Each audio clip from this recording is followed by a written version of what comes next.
So maybe a couple of weeks ago, I finished Vinland Saga. Um, Here's my kind of review slash take of Vinland Saga. I'm gonna just be completely honest. I'm a person whose my first anime was Attack on Titan, so it's really hard for me to find good animes, especially animes that I'm really in tune to. I never thought that I would be the type of person to watch Vinland Saga. I tried it before I met my boyfriend, and I could never really get into it, right? But then I watched it with my boyfriend, right? I'm not a history person. I'm not. But like if I am around you and you are showing me things or you are doing things that like are different than what I'm used to, I get accustomed to like my environment very, very, very easily. My boyfriend right now, he is currently like he's really into history and like war and all that type of stuff, and I've never been the type of like I'm pretty sure he plays a game called Warhammer. Like, what is that? But I will say though that I'm not really interested in it. But since he's interested in it, I'm gonna try it out. I'm gonna see what all the hype is about, right? So I watched Vinland Saga and I finished it, and he finished it before me. He finished it in like 3 days. But it took me a few weeks to finish it. But I will say that I love the storyline actually. I really love the first season.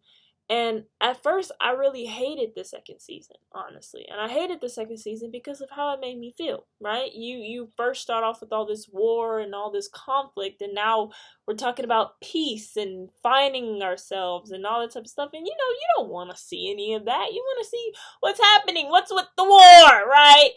Um but no, I genuinely started to really think about it. And I thought of it in like art. Sometimes when art makes you uncomfortable because it's just like, bro, why are you making art like this?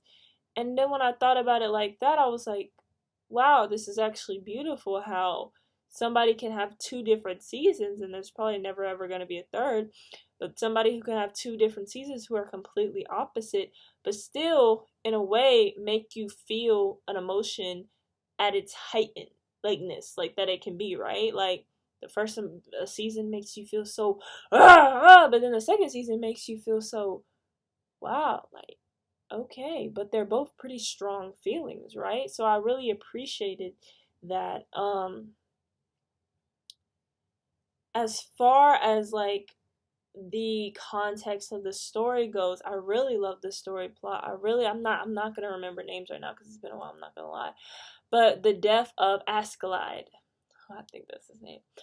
I think that really hit me and impacted me because I love the kind of the change in his character. You learn so much about him. We see some irony, some I believe it's called situational irony, where we know something that the crowd or the people don't really know, and I found it so entertaining slash so heartbreaking when he passed away, because it's just like, okay, what is Thorfinn gonna do now? And honestly, I really had a great time watching the first season. I think the first season was like, oh, I can't put down the phone, but then the second season was like, oh, I can put this down for a little bit because I genuinely need to like, do I want to continue this? But other than that, I feel like Vinland Saga was a very, very, very good watch, and I'm actually very happy that I finished it. I usually never finish animes. Like, I'm still watching Chainsaw Man and some different things, and I genuinely finished it, and I was really, really, really happy and satisfied. So.